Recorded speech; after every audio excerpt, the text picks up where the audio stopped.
My love for nature and all the wonderful animals and plants within it started when I was a kid. My grandfather was a famous zoologist who was well known in the scientific community for having played a little joke on the rest of his contemporaries by creating an animal called the rhinogradentia, which used apparently its nose to do various different fantastical things. And this legendary hoax has been carried forward into the modern day with all these wonderful different sculptures and other drawings off of his original sketches. Whenever we would visit my grandparents in Germany, I would see all the fish tanks around his house, in which there were various different animals, fish, but also shrimp, axolotls, salamanders and various other amphibians. And in the front room of the house, there used to be a big cage full of finches. As well as this, there were wildflowers that he'd spliced together himself and wonderful cacti growing throughout the house with flowers on them. And it was wonderful, and it really piqued my interest in nature, which is probably why I've gone back to doing something like this today to try and fill my time. In the following videos in this series, you'll see various different things that I've picked up and had given to me by my friends, which I'm investigating on the microscope to see what kind of life exists beyond what's visible to us with the naked eye. And I hope you'll join me in enjoying these wonderful rides through the micro world. Just got home from work after receiving a few lab supplies and decided it might be quite interesting to see what is alive in a puddle. So I found the puddle outside of our house that's been there for the longest, and I got a little bit of the water from it and some of the dirt as well. So I'm going to take this over the microscope now and let's have a look if there's anything alive in there. After a little while of looking around in the puddle water, I found lots of little squiggly, squirmy things, and I'm pretty sure that's the technical term for them. I was finding more and more of these little moving, squirmy creatures the closer I looked. I wasn't sure though whether they were actually moving or whether they were just being vibrated by something that I was doing. So I looked around to see if I could find any other objects in the water. Sure enough, I found big gloopy things that didn't move around as much as the little things, just drifting through the water as if lifeless or blobby. Then more little squigglers like little tadpoles shooting their way through the water. I also found what looked like bits of grit with little wobbly things next to them as well, and I wasn't sure whether they were alive either.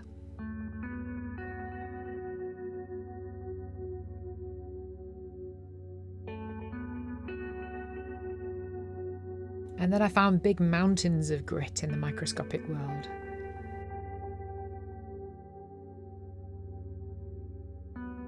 All of a sudden I saw this long green stick-like object come into view. It took a little bit of searching to try and figure out what this was, because from the shape I initially thought it was some sort of bacteria, having not remembered my school lessons on cell walls. But after a while it became clear that this is some sort of algae. It was beautiful watching its long glass-like structure coming into view, being able to see through it and watch it rotate, with the nuclei of the cells clearly visible.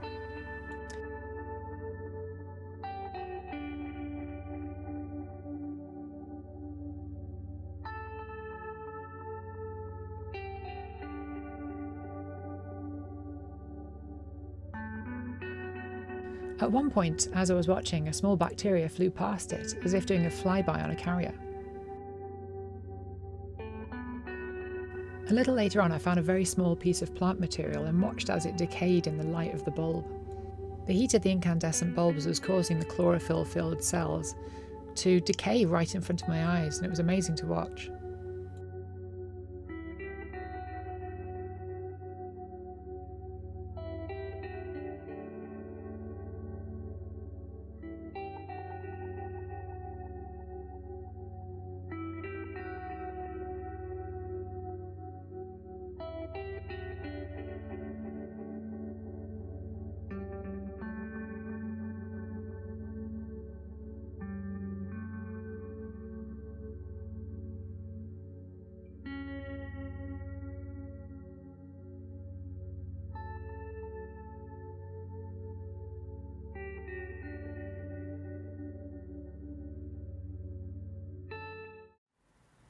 This should be interesting.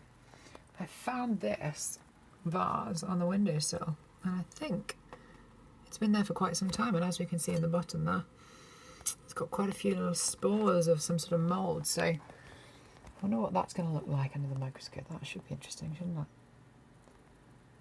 Let's give it a go. As soon as I saw the long fronds of the mould in front of me, I knew this would be a completely different world to the last. The dense ball of glass-looking string was so thick, I could barely tell the difference between the little pipes sometimes. There were lots of little black blobs amongst them, and I assumed that some of those were nuclei, but others were moving, like little bacteria.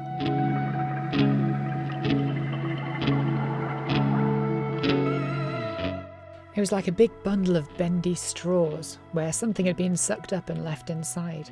Lots of teeny tiny microorganisms living in a giant glass city.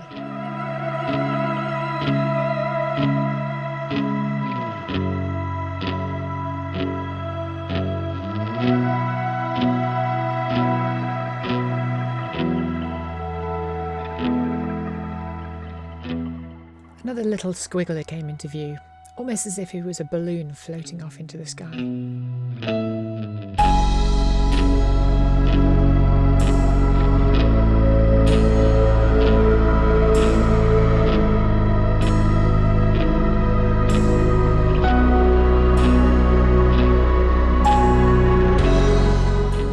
I also found big clumps that looked like frog spawn.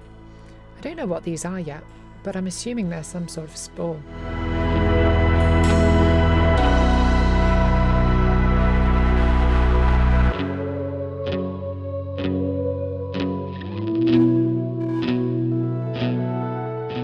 Also trapped in the vase was this tiny little 2mm long fly. And when I looked at it through the microscope, I could see that it had these cool looking, spiky almost antennas.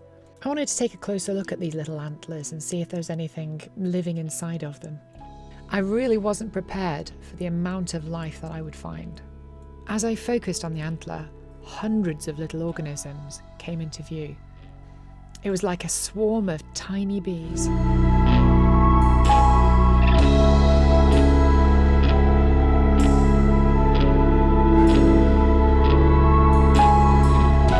Here you can clearly see the break in the feeler. And the material that's coming out on the left-hand side, I believe, is from inside of the feeler, which is coming out due to it being slightly squished and decomposing.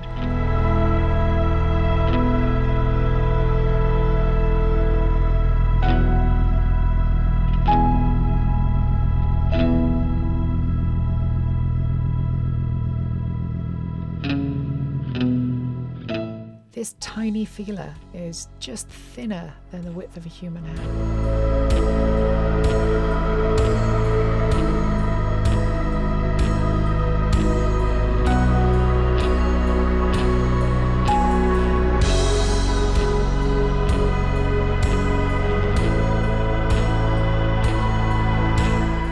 There was a couple more bits of the fly that I wanted to take a look at before I left it to the bacteria. First on the agenda was the wing. The first thing I noticed about this tiny fly's wings was that it was covered in hair. It's amazing how furry even the tiniest of flies can be. And in amongst that dense forest of hair swam many thousands of little bacteria.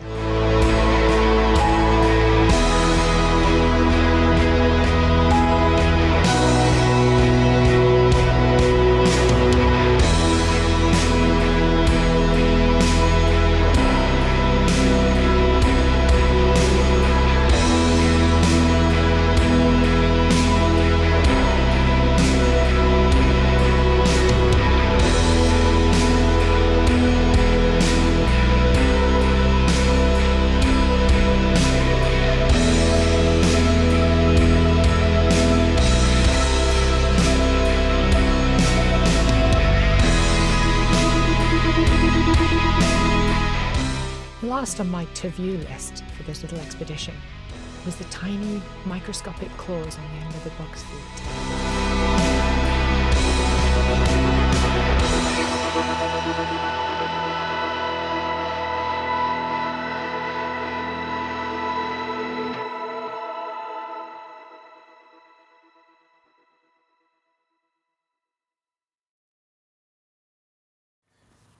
Just to give you an idea of just how small this insect is.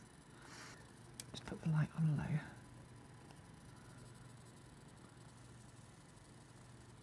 Tiny, tiny, tiny little thing. So here's the one that I've been looking forward to most of all, the pond water. Now I noticed that it's in a jar that had garlic in it beforehand, and I'm not sure if that's going to have an effect on what's inside it. It might be quite interesting. But here we go. Can't wait to see what's inside. The first drop was instantly interesting. Tiny predators shot into view. And then one giant ran across the screen. It was much too fast for me and I couldn't give chase at the magnification that I was at. But I got to see in a few frames its hairy nose poking around in the water.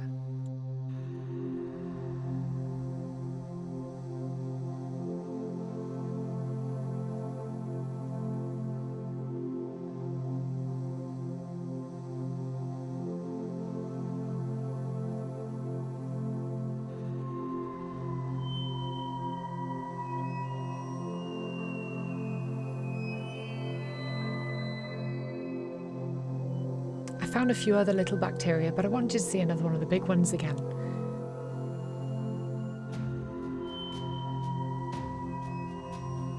Just after I was watching this little one with its tail flailing behind it, my prey scurried into view, and a game of cat and microbacteria ensued.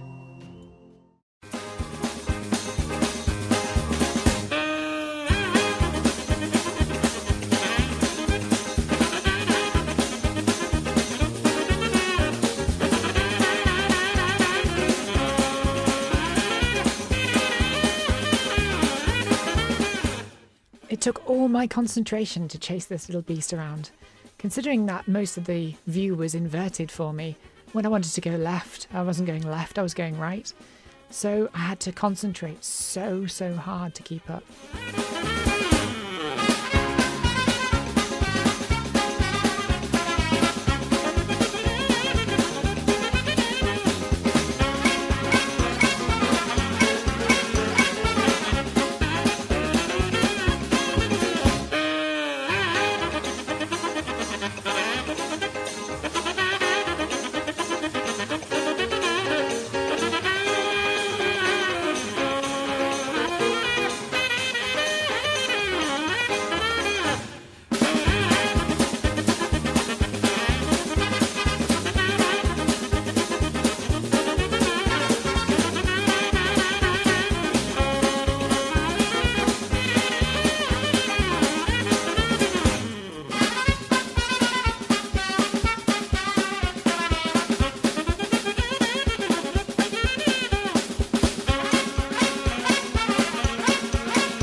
Eventually, I decided to let the little guy escape the light.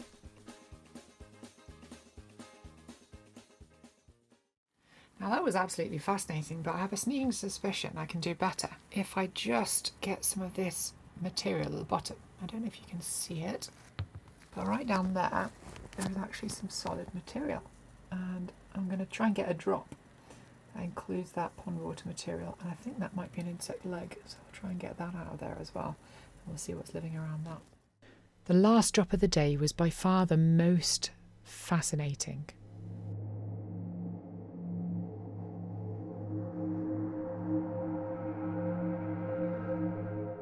As soon as I glimpsed in, it was like looking down into a vast ocean, crystal clear and teeming with life.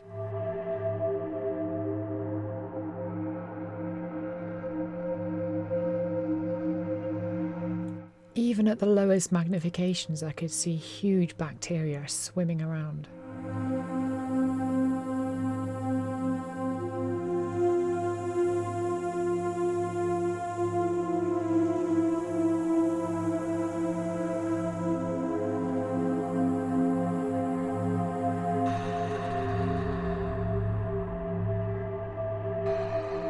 alien-looking pods surrounded by what looked like tiny, tiny jellyfish.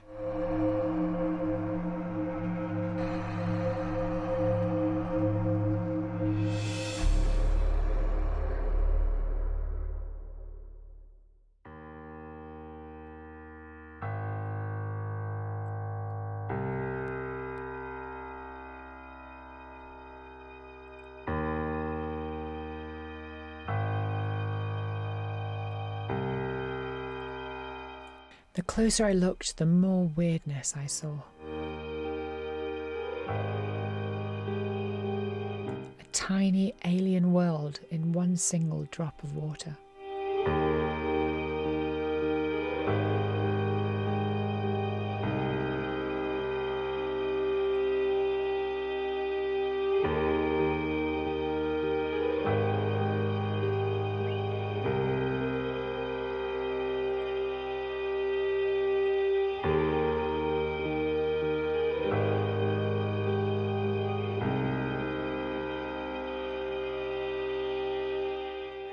On many of the little creatures I could see the long flagellum tails. They really were like microscopic tadpoles. And yes, I know where that's going to send some of your minds going.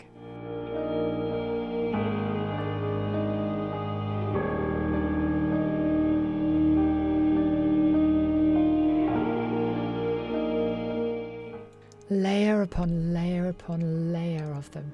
It was like a sky full of birds. Though if you had this many birds in the sky at any one time, you'd probably feel like you're in Alfred Hitchcock's The Birds.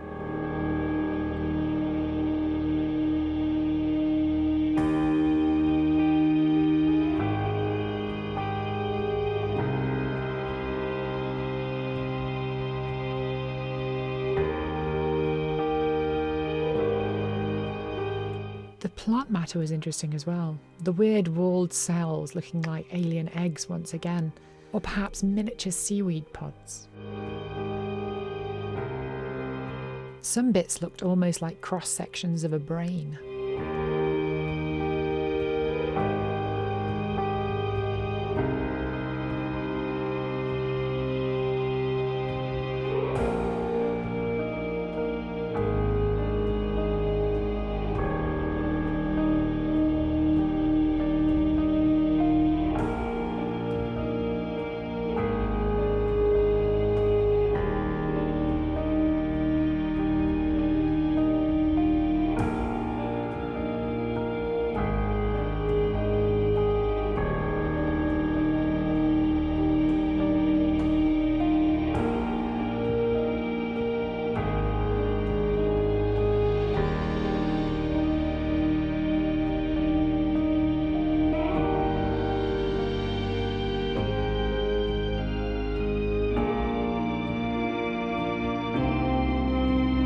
Everywhere I looked, it was like a chaotic street scene with crowds of people, well, in this case, micro people, going about their day, minding their own business.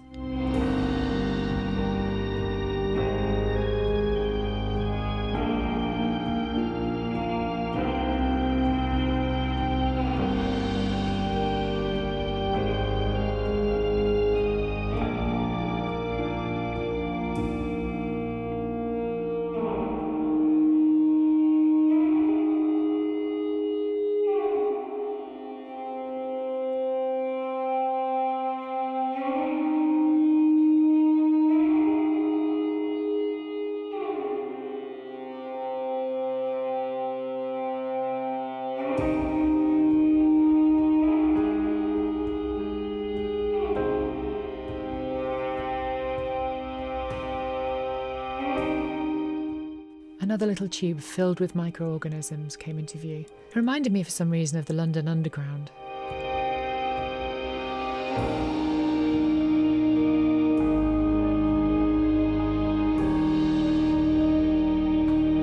And with that, a good 25 minutes of staring into little critters' homes came to an end. A lot of people have been asking me what kit I'm using to get the images for this, because I've been posting a few of these bits and bobs on Twitter so far, because I've been amazed at what I found. The microscope itself is a Vickers M10A that a friend gifted to me, and with his help I'm going to be upgrading it to LED lighting to replace these car number plate bulbs that are in there at the moment. It's quite a rudimentary setup. There's one bulb down here and one in the top as well for reflective microscopy. They're controlled by two very simple switches in here, and then there's a transformer in the back of the microscope in the base, and it just lets you switch between them both. You'll need a reflective microscope if you want to look at anything that isn't see-through, so things like rocks and that kind of stuff, but with most of these objectives you won't be able to really look at those anyway with this particular lighting setup, because of course it's obscured by the objectives here. Speaking of the objectives, we have, it's a 4 times magnification, that one there, a 10 times magnification, a 40, which is this one here. But this 40 times is about the best magnification compared to the image quality I think that you get. And then we go up to the 60 here, which you lose a bit of image quality with the current setup, and it's very difficult to get your focus right because you've got such a very shallow depth of field that you're looking at with this one in the current setup. With the 60 times magnification and the CCD or imager that I've got in the top in place of the eyepiece and eyepiece stock, you get roughly around 1300 times magnification, I think. And all this is a Bressa CCD, an HD version. It's one of the cheapest ones you can buy. Padded out with a bit of cardboard so that it fits into the eyepiece holder without having the eyepiece stalk in there, which means you can get a little bit closer to the mirror inside, which you can probably just about see there. There's the reflector mirror to direct the light through from the objectives into the eyepiece. And then I've just got the whole thing plugged into my old computer so that I can do a bit of live microscopy. It uses a bit of software that comes with the Bressa HD camera, and it's just called Camera Lite. It's got some very basic settings on it, but it allows you to get pretty much everything that you need. So there's my fingernail showing up. I didn't realise there were so many scratches all over it. I might have to take a cutting a fingernail. That'll be an interesting one to do and have a look through it. Anyway, I hope that's helpful. As you can see, I've got all sorts of stuff strewn about at the moment, which I may be looking at in the not too distant future. Yeah. Anyway, I hope you enjoy the videos.